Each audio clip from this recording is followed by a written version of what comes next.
오늘 우리에게 주시는 하나님의 말씀은 사무엘하 14장 12절부터 24절까지의 말씀입니다. 사무엘하 14장 12절부터 24절까지 우리 한 목소리로 봉독하시겠습니다. 함께 봉독하십니다. 시작. 여인이 이르되 청하건대 당신의 여종을 용납하여 한 말씀을 내 주 왕께 여쭙게 하옵소서 하니 그가 이르되 말하라 하니라. 여인이 이르되 그러면 어찌하여 왕께서 하나님의 백성에게 대하여 이 같은 생각을 하셨나이까? 이 말씀을 하심으로 왕께서 죄 있는 사람같이 되심은 그 내쫓긴 자를 왕께서 집으로 돌아오게 하지 아니하심이니이다. 우리는 필경 죽으리니 땅에 쏟아진 물을 다시 담지 못함 같을 것이오나 하나님은 생명을 빼앗지 아니하시고 방책을 베푸사 내쫓긴 자가 하나님께 버린 자가 되지 아니하게 하시나이다. 이제 내가 와서 내 주 왕께 이 말씀을 여쭙는 것은 백성들이 나를 두렵게 함으로 당신의 여종이 스스로 말하기를 내가 왕께 여쭈면 혹시 종이 청하는 것을 왕께서 시행하실 것이라. 왕께서 들으시고 내 아들을 함께 하나님의 기업에서 끊을 자의 손으로부터 주의 종을 구원하시리라 함이니이다. 당신의 여종이 또 스스로 말하기를 내 주 왕의 말씀이 나의 위로가 되기를 원한다 하셨사오니 이는 내 주 왕께서 하나님의 사자같이 선과 악을 분감하심이니이다. 원하건대 왕의 하나님 여호와께서 왕과 같이 계시옵소서. 왕이 그 여인에게 대답하여 이르되 바라노니 내가 내게 묻는 것을 내게 숨기지 말라. 여인이 이르되 내 주 왕은 말씀하옵소서. 왕이 이르되 이 모든 일에 요압이 너와 함께 하였느냐 하니 여인이 대답하여 이르되 내 주 왕의 살아계심을 두고 맹세하옵나니 내 주 왕의 말씀을 좌로나 우로나 옮길 자가 없으리이다. 왕의 종 요압이 내게 명령하였고 그가 이 모든 말을 왕의 여종의 입에 넣어 주었사오니 이는 왕의 종 요압이 이 일의 형편을 바꾸려 하여 이렇게 함이니이다. 내 주 왕의 지혜는 하나님의 사자의 지혜와 같아서 땅에 있는 일을 다 아시나이다 하니라. 왕이 요압에게 이르되 내가 이 일을 허락하였으니 가서 청년 압살롬을 데려오라 하니라. 요압이 땅에 엎드려 절하고 왕을 위하여 복을 빌고 요압이 이르되 내 주 왕이요 종이 고함을 왕이 허락하시니 종이 왕 앞에서 은혜 입은 줄을 오늘 아나이다 하고 요압이 일어나 그술로 가서 압살롬을 데리고 예루살렘으로 오니 왕이 이르되 그를 그의 집으로 물러가게 하여 내 얼굴을 볼 수 없게 하라 하매 압살롬이 자기 집으로 돌아가고 왕의 얼굴을 보지 못하니라. 아멘. 할렐루야.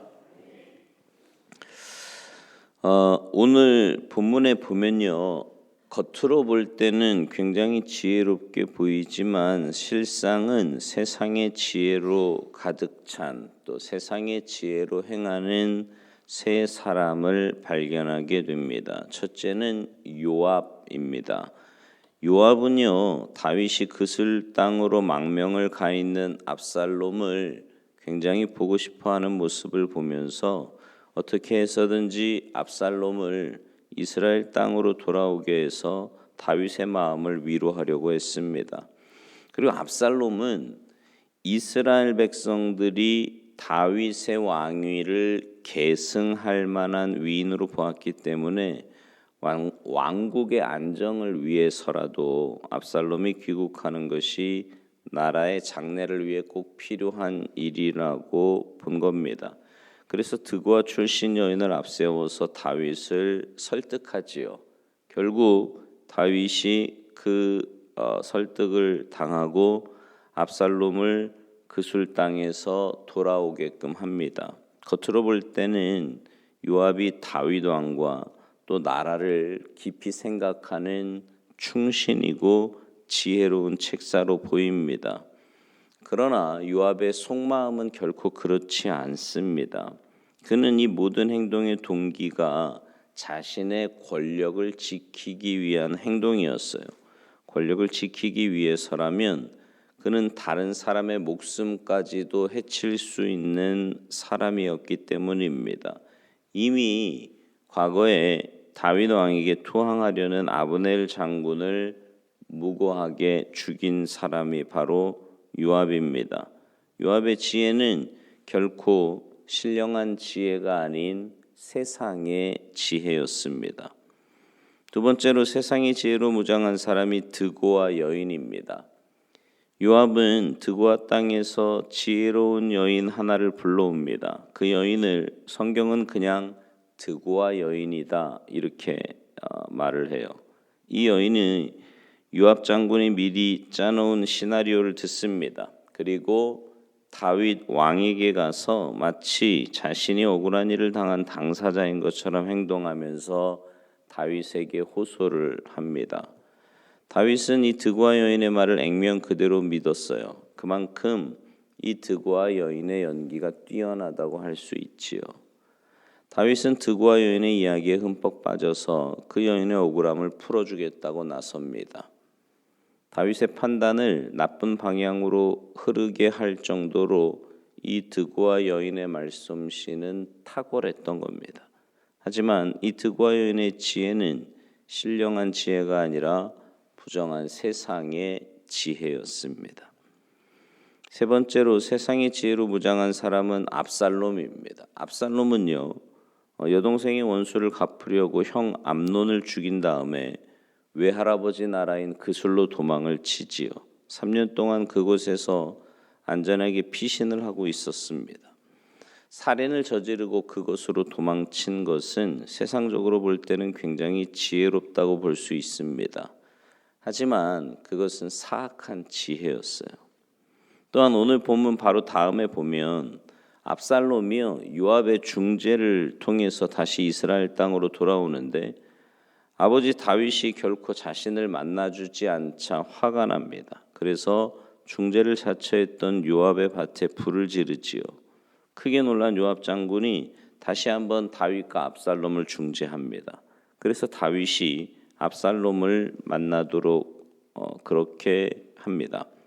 압살롬의 행동을 보면 그도 나름 지혜 있는 사람이었어요. 그러나 그것은 신령한 지혜가 아닌 세상의 지혜였고 부정한 지혜, 사악한 지혜였습니다.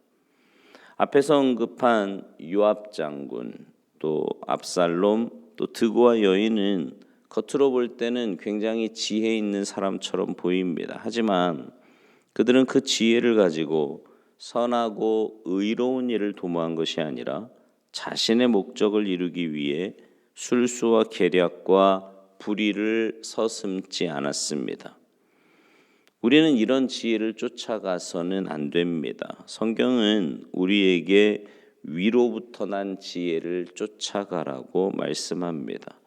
이 지혜의 특성은 이래요. 야고보서 3장 17절에 보니까 오직 위로부터 난 지혜는 첫째 성결하고 다음에 화평하고 관용하고 양손하며 긍휼과 선한 열매가 가득하고 편견과 거짓이 없나니 이렇게 말씀해요.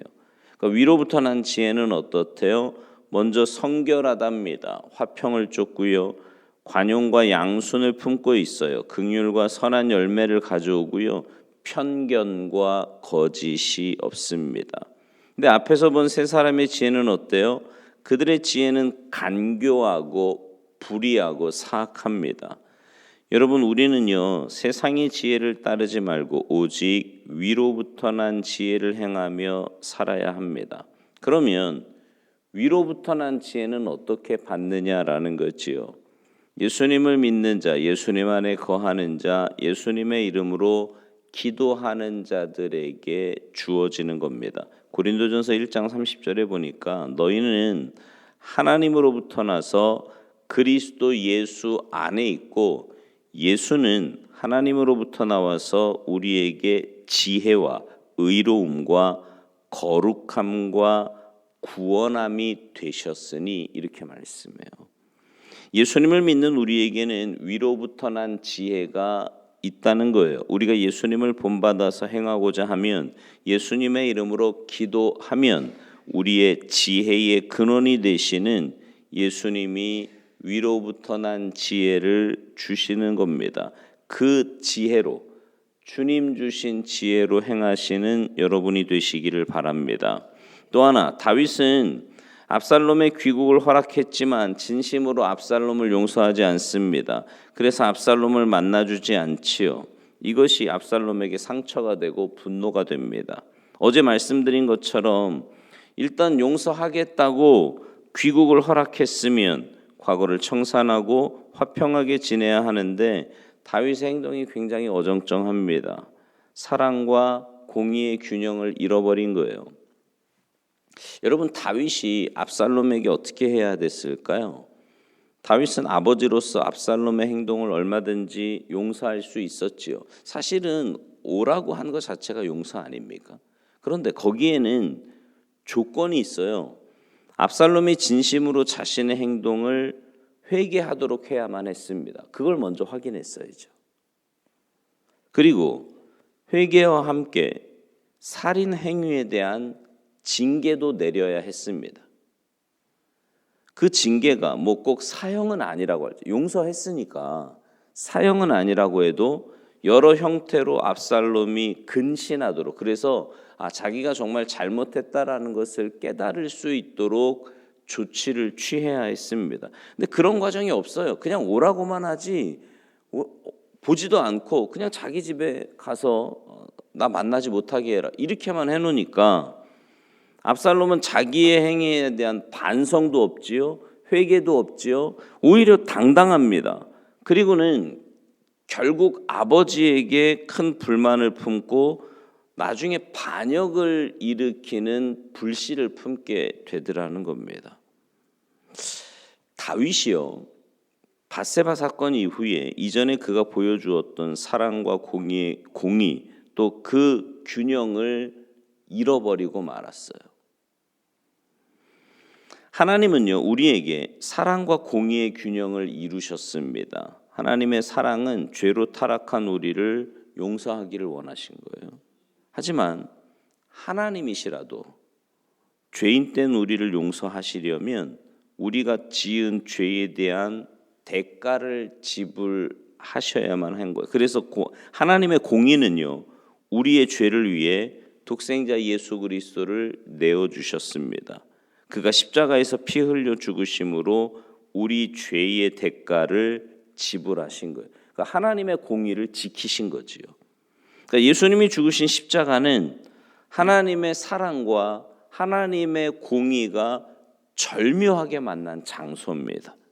하나님은 우리가 지은 어떤 죄라도 용서하시지만 진심으로 회개할 때 그 죄를 용서하시는 겁니다. 회개가 따르지 않는 용서는 다시 불의를 일으키기 때문이지요. 여러분, 우리도 마찬가지예요. 사랑과 공의의 균형을 잃지 말아야 합니다. 위로부터 난 지혜, 하늘의 지혜의 특성은 사랑과 공의가 균형을 이루는 거예요. 사랑하는 성도 여러분, 오늘 본문에는 세상의 지혜, 불의한 지혜, 간교한 지혜를 행하는 세 사람이 등장을 합니다. 우리는 그들과 같이 그런 지혜를 갖고 사는 게 아니라 위로부터 난 지혜, 신령한 지혜를 받아서 행해야 되는데 예수 그리스도 안에 있는 자에게 이런 지혜를 주신다고 약속하셨어요. 바라기는 사랑과 공의의 균형을 이루신 하나님처럼 사랑과 공의를 온전히 이루며 하나님께로부터 난 지혜를 가지고 믿음으로 사시는 여러분 모두가 되셔서 여러분의 삶 가운데 하나님의 은혜와 사랑이 충만하게 거할 뿐만 아니라 올바른 믿음의 삶, 하나님이 기뻐하시는 참된 그리스도인의 삶을 살아가시기를 주님의 이름으로 축원합니다. 기도하시겠습니다.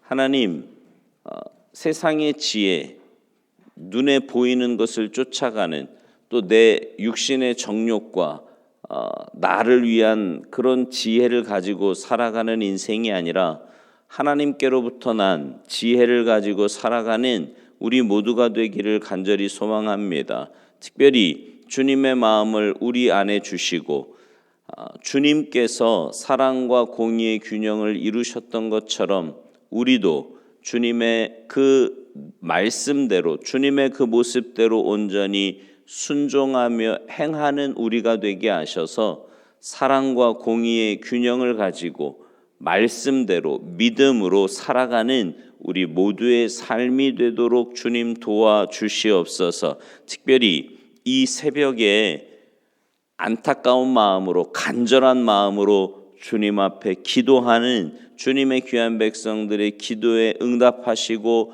역사하여 주셔서 주님 살아계심을 맛보고 누리며 살아가는 우리 모두가 되도록 은혜 내리어 주시옵소서. 감사드리며 예수님의 이름으로 축복하며 기도하옵나이다.